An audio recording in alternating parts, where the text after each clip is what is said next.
kehidupan. Waktu hidup dan Baik, selamat pagi Bapak Ibu semuanya. Ya, kami tentunya yakin bahwa Bapak Ibu semuanya pada hari ini dan selalu selama ini dalam keadaan sehat dan bahagia selalu. Masih tetap semangat dalam menjalankan physical distancing dari rumah masing-masing tentunya. Dan hari ini kita berkumpul kembali dalam forum ini dalam acara Senam Bahagia Online bersama Idla Sulsel. Yeay, berikan tepuk tangan buat kita semua. Kencang tepuk tangannya, lebih semangat. Hey, Bapak Ibu semua, teman-teman semua sudah siap untuk senam bersama? Ya. Sudah siap semuanya?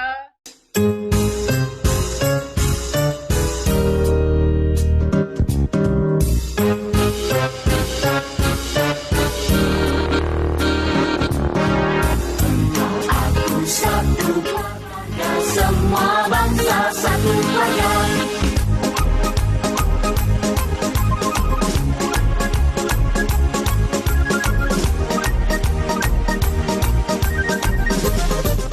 Aku satu keluarga, seluruh dunia satu keluarga. Semua insan satu keluarga, semua bangsa satu keluarga. Adalah bahagia, waktu adalah kehidupan. Waktu hidup dan bahagia, dunia satu keluarga.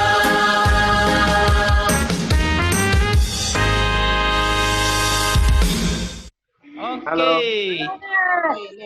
Bagaimana? Sudah senam 2 lagu? Tambah semangat tentunya ya. Iya. Biasa. Tidak ada Ji yang tidak ada Ji yang pecah vas bunganya atau gelasnya apa ditabrak gitu, tidak ada Ji toh? Aman ya, aman. Oke. Ya, selamat pagi. Selamat pagi Coach Wira, silakan. Terima kasih, selamat pagi Pak. Sudah bergabung bersama kami semua di sini. Ya, Silakan, selamat Pak. pagi. Dimulai. Ya, terima kasih semua. Makassar apa kabar nih? Baik Pak. Nah, tentu di saat ini banyak sekali ada orang-orang yang sedih, ada orang yang belum siap secara mental bagaimana menghadapi situasi yang tidak pernah diprediksi. Jadi kita tiba-tiba akan menghadapi situasi seperti ini. Maka saya mau menyampaikan bahwa apakah kita merasa sedih di saat ini, apakah kita merasa kecewa, atau bahkan ada orang-orang yang merasa kehilangan sekarang. Jadi kehilangan pekerjaan, kemudian kehilangan peluang bisnis, kemudian kehilangan kesempatan untuk mendapatkan semua peluang atau hal-hal yang ingin mereka kerjakan di saat virus corona ini. Dan saya sampaikan bahwa badai corona ini pasti berlalu. Semua dalam hidup ini memiliki batas waktu. Maka jangan fokus pada kehilangan saat ini. Jangan fokus pada kehilangan saat ini, tetapi fokuslah dengan apa yang kita miliki saat ini. Maka saya mau menyampaikan bahwa kita sering merasa kehilangan karena hanya masih berpikir pada satu hal saja dalam hidup ini. Lalu cukupkah kita hanya berbicara tentang menguatkan mental fokus saja? Kita harus mulai belajar apa nih langkah-langkah yang bisa kita lakukan untuk menguatkan mental fokus kita. Jadi ada tiga yang kita bisa lakukan. Pertama, kita mesti ingat di situasi ini bagaimana sifat kodrati kita sebagai manusia. Kita kembali lagi ke sana sebagai esensinya dari spirit kehidupan kita. Anda tentu sudah tahu apa itu spirit kehidupan. Spirit kehidupan adalah pikiran, perkataan, dan perbuatan kita. Berarti dari spirit kehidupan inilah kita bisa menghadapi segala sesuatu dalam hidup ini. Baik itu dari pikiran, dari perkataan, dan perbuatan kita. 3 hal ini, spirit kehidupan ini akan memberikan pengaruh secara langsung atau tidak langsung kepada perasaan kita, emosi kita, dan juga kepada perilaku kita. Maka sifat kodrati kita yang pertama, yaitu bahagia.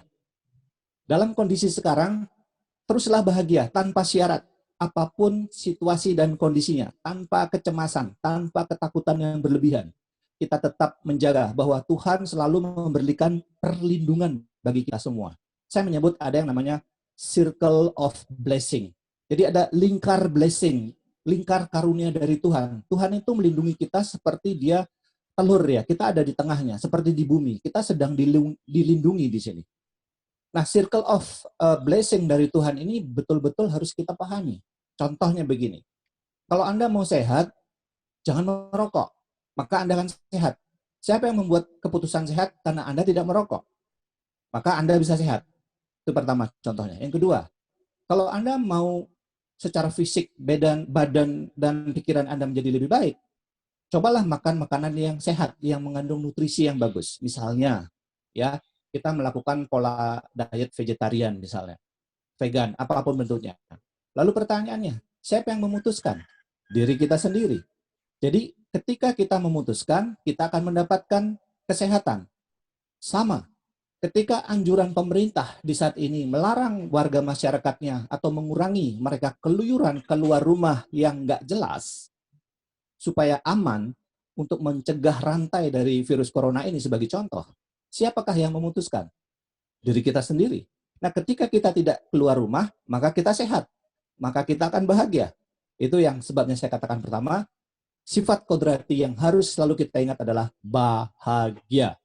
Yaitu, kita harus bahagia tanpa syarat, tanpa sebab, tanpa apapun yang kita pedulikan. Karena dari kebahagiaan ini, dari kebahagiaan tanpa syarat ini, kita akan bisa memunculkan rasa kebebasan dalam diri kita. Tidak ada keterikatan. Virus boleh datang, tapi kita tidak tercekat sama virusnya. Kita masih tetap bisa berpikir tentang hal-hal yang baik, tentang hal-hal yang positif, tentang hal-hal yang memberdayakan. Justru di dalam situasi ini, kita disuruh lebih sadar, lebih merefleksikan diri kita, apa yang bisa kita lakukan saat ini. Bukan mengeluh, bukan menerima berita-berita hoax atau mendoktrin pikiran kita dengan berbagai informasi yang setiap hari itu nggak ada habisnya. Cobalah ganti fokus bacaan Anda. Cobalah ganti fokus apa yang Anda lihat di sosial media hari ini. Break sebentar. Ya, misalnya nih kalau Anda mau ikut program saya punya program 21 hari tantangan. Itu di Bali banyak peserta yang ikut secara online. Mesti kita nggak ketemu. Jadi kita mengganti fokus kita supaya kita bisa lebih mental kita secara diri sendiri itu bisa kuat. Nah, kalau kita sudah merasakan kebebasan, ketidakterikatan terhadap situasi saat ini, tetapi kita harus tetap fokus juga. Bebas itu berarti bukan tidak fokus. Ya, kita tahu, kita sadar apa yang terjadi di situasi kita saat ini, tetapi yang paling penting adalah bahwa kita tidak terikat, tidak tercekat, dan tidak takut terhadap hal-hal yang terjadi. Ingat yang saya sebut tadi, circle of blessing. Tuhan selalu melindungi kita dengan pertama-tama melindungi diri kita sendiri, barulah kepada orang-orang di sekitar kita. Dan kalau kita sudah bisa bebas, maka tentukanlah sekalang hal-hal yang baik. Itulah sebabnya dikatakan sunya. Kita bebas menentukan. Freedom of choice. Jadi ada kebebasan memilih terhadap apapun dari spirit kehidupan kita.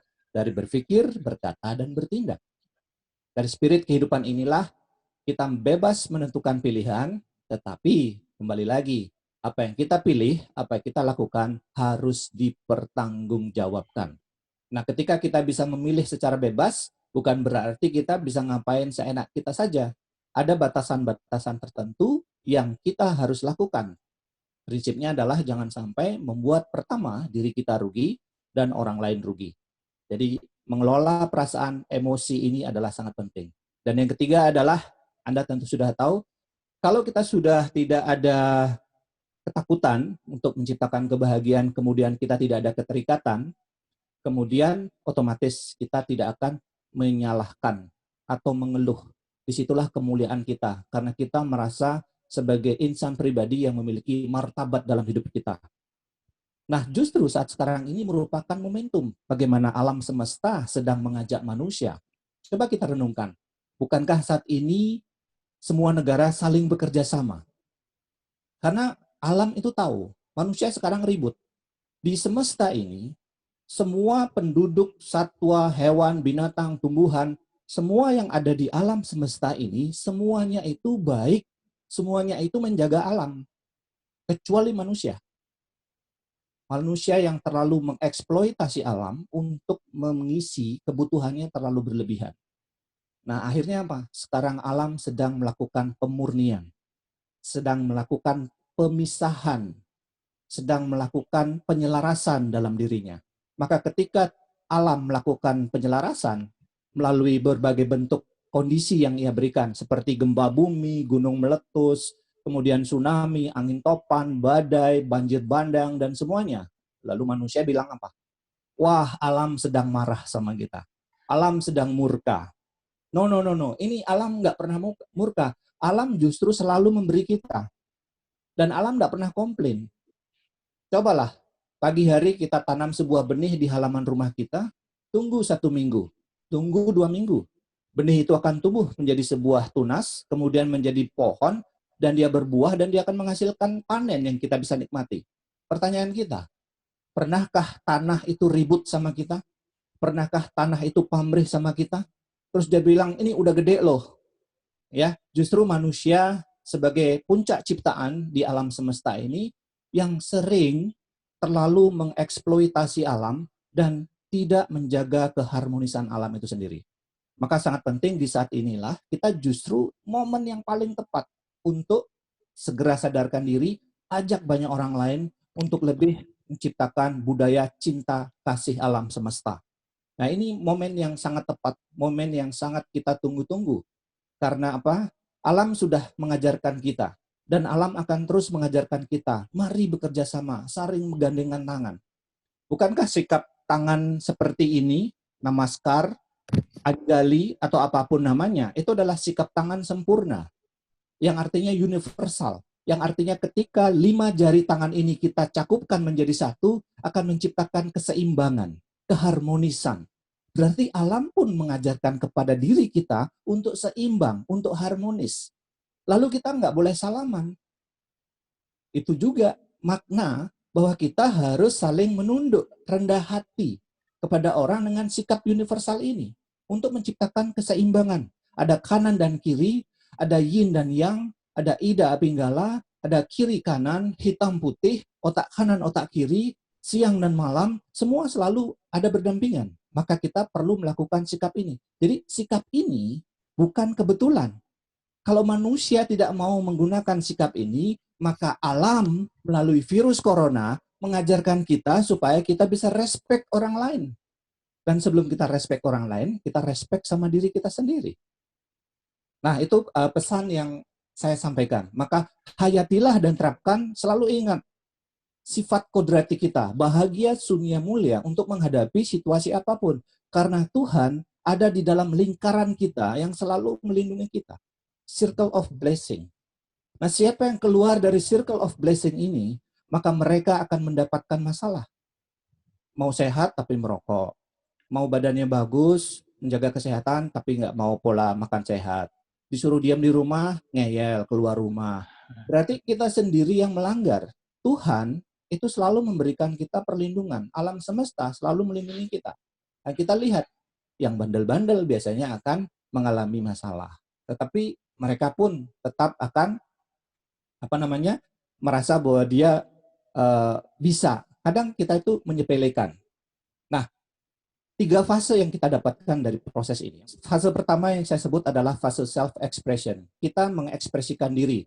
Wajar aja, sangat normal. Kita takut, kita khawatir, kita cemas.